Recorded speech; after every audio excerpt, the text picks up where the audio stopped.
Dan ini ketika saya ngomong standar tentunya subjektif ya, tapi masing-masing kita tahulah mana film yang layak, mana yang enggak kan, nggak usah kita detail.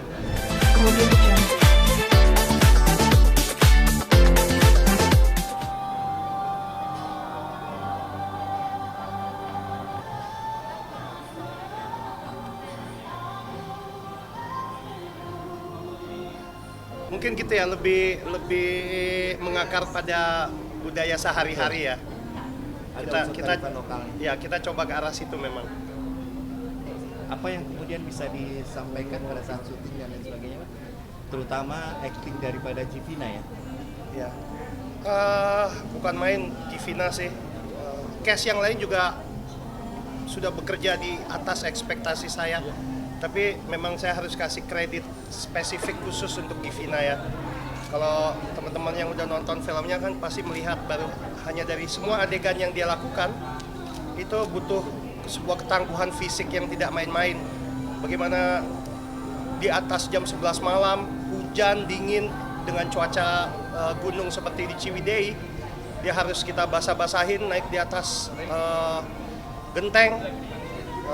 Itu saya nggak yakin stuntman yang sudah lebih pengalaman dan lebih kuat pun bisa bertahan selama Givina bertahan saat di syuting. Jadi bukan main. Oke, itu. Itu berapa hari sih syutingnya? 2 minggu lebih sedikit. 17 hari. Ya. Apa sih yang membuat pesan dari film ini? Bagaimana? Pesannya apa untuk dari film ini? Nah ini kan menarik, kita ketika kita dapat sebuah kesempatan untuk mengerjakan film dengan judul Hidayah gitu ya.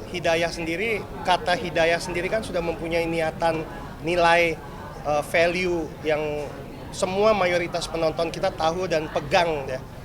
Jadi ada sebuah kehati-hatian yang kita sebagai pembuat filmnya harus tetap tidak menyalahi kaidah-kaidah dan nilai yang tercakup dalam kata hidayah itu sendiri. Sementara kita juga punya tuntutan untuk menghibur penonton kan. Artinya harus ada unsur seram yang menakuti dan sebagainya. Nah, merancang ramuan antara istilahnya tontonan dan tuntunan itu kan selalu menarik dan tantangan yang saya sambut baik sekali di Hidayah. Semoga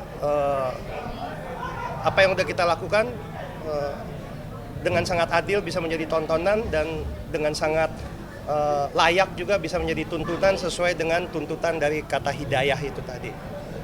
Itu sih. Dengan film pemain sebelumnya kan juga menginspirasi film-film horor gitu. Ya. Terus juga ada yang bau pocong-pocong gitu. Nah itu apa membedakan dengan maksudnya untuk bisa ini menjadi satu karakter lagi yang lain gitu. Iya, yang pasti semua judul kalau cuma hanya dari judul aja kan beban yang dimiliki beda dengan ketika kita membuat sebuah film dengan judul Hidayah. Ya saya nggak usah spesifik detail seperti apa ya kan, teman-teman pasti tahu beban dan muatan value apa dari kata Hidayah gitu. Kalau saya bikin yang sebelumnya cuma pocong atau pocong the origin, ya udah, maksudnya saya tidak ada sebuah tuntutan untuk berada di koridor nilai yang harus disampaikan juga kan. Tidak ada tuntutan itu. Sementara dengan membuat film Hidayah tentunya ada sebuah tanggung jawab gitu yang kita sebagai pembuat filmnya juga dengan sangat hati-hati sekali kita harus berada di koridor tuntunan sekaligus menjadi tontonan yang menghibur. Mas, ada prosesnya sendiri gitu ya? Gimana? Sorry. Prosesnya sendiri. Ya. Ada tim kayak untuk yang mencari tahu tentang ini kan artinya tentang budaya sendiri gitu Ya. Kayak misalnya Kayak susuk, terus udah gitu rukiah, apa kayak kesurupan itu kan agak-agak sebenarnya topiknya Oh iya. agak sensitif. Ya, kita tiap hari kita didampingi oleh tokoh agama yang selalu ada di lokasi, yang selalu ngasih tahu di setiap scene, di setiap adegan kalau ada yang harus dibenarkan gitu.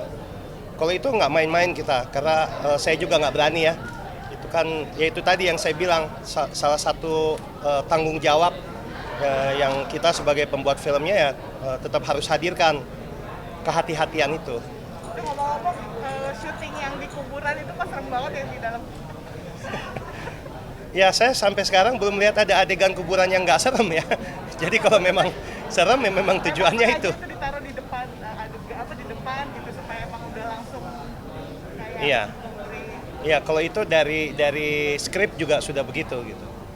Ngeliat kualitas actingnya Ajil sendiri gimana Bang? Gimana? Kualitas actingnya Ajil sendiri gimana? Wah kalau Ajil sih saya dari 2-3 tahun lalu saya nggak pernah ragu sama aktingnya dia. Semua pemain di sini juga kalau teman-teman perhatiin kan pasti sudah pernah kerjasama dengan saya. Jadi itu salah satunya kenapa saya minta kerjasama lagi karena tidak ada yang meragukan secara akting. Oke. Sekarang satu lagi harapannya gitu di tengah sekarang kan film horor banyak sekali gitu ya. Mungkin ini kayaknya akan lebih banyak. Mungkin ada harapan sendiri dari ini kan karya di saat film horor sedang booming. Ya apa ya?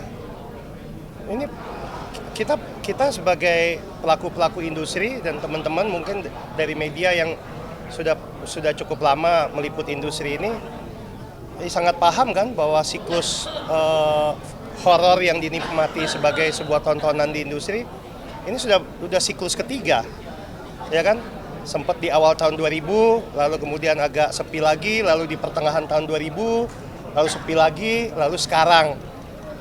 Jadi kalau pertanyaannya adalah apa tadi? Bagaimana? Ya, harapannya sendiri gitu sebagai Ya harapan saya kali ini siklusnya bisa lebih lama nggak? Jangan hanya yang sudah pernah terjadi di kita ya, 20 tahun terakhir, 2 dekade terakhir, setahun 2 tahun, lalu sepi lagi, lalu muncul lagi. Cuman kan gini, kalau setiap siklus film horor saat itu sepi, biasanya karena sudah begitu banyak supply ke market, sehingga demand, ya ini kan supply dan demand, sehingga demandnya menurun. Nah, cuman kan ini pertama kalinya terjadi dalam sejarah film Indonesia di mana market share penonton kita itu 60%.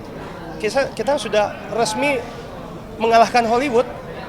Jadi wacana dan narasi yang selama ini kita impikan dan kita dengung-dengungkan dari awal tahun 2000 menjadi tuan rumah di negerinya sendiri, ya kan, lalu gerakan Kamis ke bioskop gitu, lalu apalagi berbagai macam narasi-narasi yang pernah didengungkan gitu untuk mendukung film Indonesia. Well, ini saatnya, ini panen raya kita. Ini semua yang kita perjuangkan 2 dekade terakhir dari teman-teman pelaku industri dan support sistemnya teman-teman media, ini semua yang udah kita perjuangkan tahun ini tercapai. Pertanyaannya, masalah film horor diminati itu tadi kan, ada kemungkinan kalau misalnya ini berlanjut, pola positif ini berlanjut, mau seberapapun banyak supply-nya, sepertinya napas siklus ini akan lebih panjang. Kenapa? Karena kita jujur aja, kita lihat sekarang kualitas film Indonesia, katakanlah dari 10 yang muncul ya tiap bulan, 8 itu sudah sangat layak, bahkan di atas rata-rata kan. Sementara hal yang sama tidak bisa kita bilang 5 tahun yang lalu atau 10 tahun yang lalu. Dalam sebulan keluar 10, ya yang layak 3 lah. 4 so-so, oke lah, sisanya masih di bawah standar. Dan ini ketika saya ngomong standar tentunya subjektif ya, tapi masing-masing kita tahulah mana film yang layak, mana yang enggak kan, nggak usah kita detail. Tahun ini 9 dari 10 film yang muncul, kita harus sama-sama objektif dan jujur bilang bahwa kita sudah di situ, kita sudah layak untuk jadi tuan rumah. Thank you, gitu ya. Kak izin boleh majuan. Oh, mau foto? Udah foto. Udah. Lihat HP saya tuh di sini 1, 2, 3. Ya, makasih. Kiri.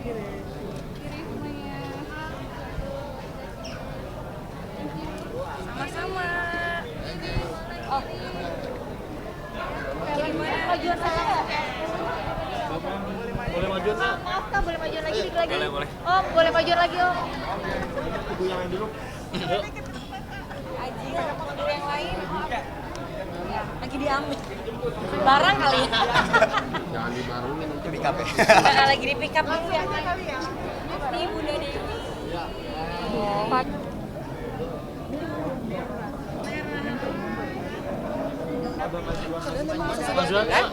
Oke, ya. Sayang, cantik. Adil mana? Adil bakal ini. Ya.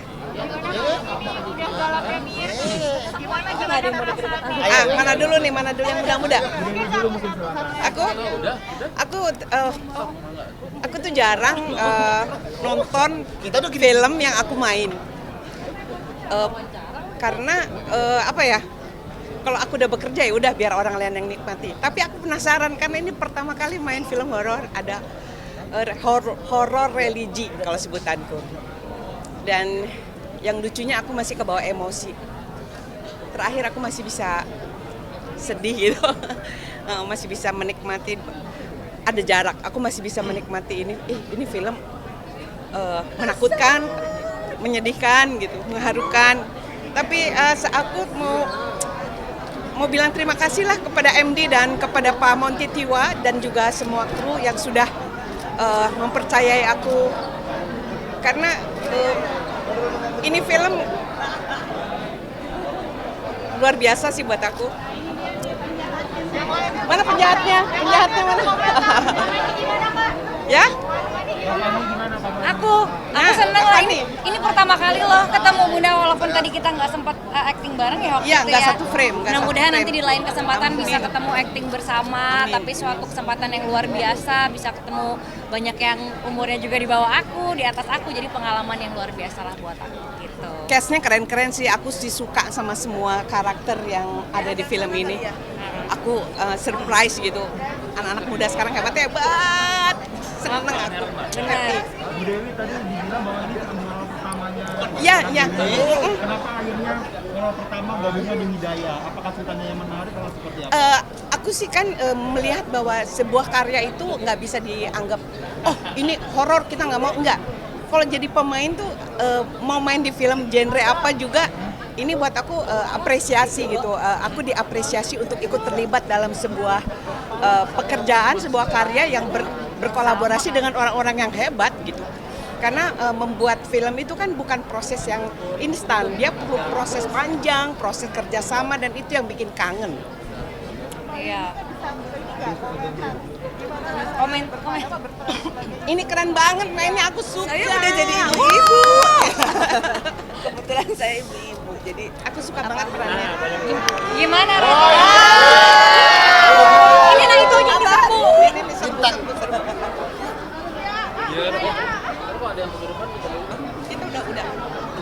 Itu udah kan? Lagi tanya. Ajil gimana? Sama siapa sekarang, Jil? Oh. Mana orang Ajil? Kenapa? Kita ini kami sebagai Kristen Ya. jangan melakukan banyak siapa kamu mendalami perannya? Sorry, gimana? Boleh diulang? Ya, sebagai seorang ustaz yang harus membaca hafalan banyak ayat Al-Quran itu seperti apa kamu mendalami? Iya, sebenarnya itu kan doa-doa yang memang pasti sudah kita kenali, sudah kita ketahui doa-doanya. Tapi memang ada beberapa doa-doa yang seperti melawan jin, melawan itu yang dimana doa itu terdengar baru buat gua. Dan ya jadi itu gimana ya, cara ngeyakinin ke penonton aja, lebih dilancarin lagi pelafalannya, setiap tajwidnya. Kalau misalnya ada yang salah, takut salah arti, kan memang huruf Arab seperti itu, ketika ada terlalu panjang atau terlalu pendek itu bisa-bisa beda arti gitu sih. Jadi orang Sunda seperti apa? Jadi orang Sunda, it's fun. Menjadi orang Sunda itu lucunya adalah ketika orang Sunda itu memang bukanlah orang yang memang meledak-ledak emosinya, bukan orang yang ngomongnya ngegas gitu.